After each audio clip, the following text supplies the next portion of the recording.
പഠന വൈകല്യമുള്ള എല്ലാ കുട്ടികൾക്കും പഠിക്കാൻ പറ്റും, പക്ഷെ അവരുടേതായിട്ടുള്ള രീതിക്കാണെന്ന് മാത്രം. ഇതാണ് നമ്മൾ ആദ്യം മനസ്സിലാക്കട്ടെ. എല്ലാ ബുക്സും അവർക്ക് വായിക്കാൻ പറ്റില്ല, പക്ഷെ അവരുടെ ലെവൽ അനുസരിച്ചുള്ള ബുക്സ് ഒക്കെ നമുക്ക് കസ്റ്റമൈസ് ചെയ്ത് കൊടുക്കാൻ പറ്റും. ഫോർ എക്സാമ്പിൾ, നമ്മൾ CBC വേർഡ്സിൽ ട്രെയിനിങ് കൊടുത്തു എന്ന് വിചാരിക്കാം. അപ്പം 3 അക്ഷരം മാത്രമേ കുഞ്ഞിന് വായിക്കാൻ എഴുതാൻ അറിയുന്നുള്ളൂ.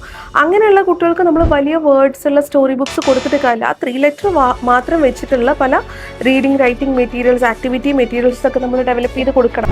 പല ഗെയിംസിലൊക്കെ ഉള്ളതുപോലെ ഓരോ ലെവലും ലേണിങ്ങിലും അവർ അച്ചീവ് ചെയ്യുമ്പം അവരുടെ ഇൻട്രസ്റ്റും കോൺഫിഡൻസ് ഒക്കെ കൂടുതൽ ചെയ്യാം. ഇത്തരം കുട്ടികളിൽ പാരൻസ് പഠിപ്പിക്കാൻ വേണ്ടി ഒരുപാട് കാര്യങ്ങൾ ട്രൈ ചെയ്ത് അവരുടെ കോൺഫിഡൻസ് കുറഞ്ഞ് ഇൻട്രസ്റ്റ് കുറഞ്ഞിട്ടൊക്കെ ആയിരിക്കും ക്ലിനിക്കിലേക്ക് എത്തുക.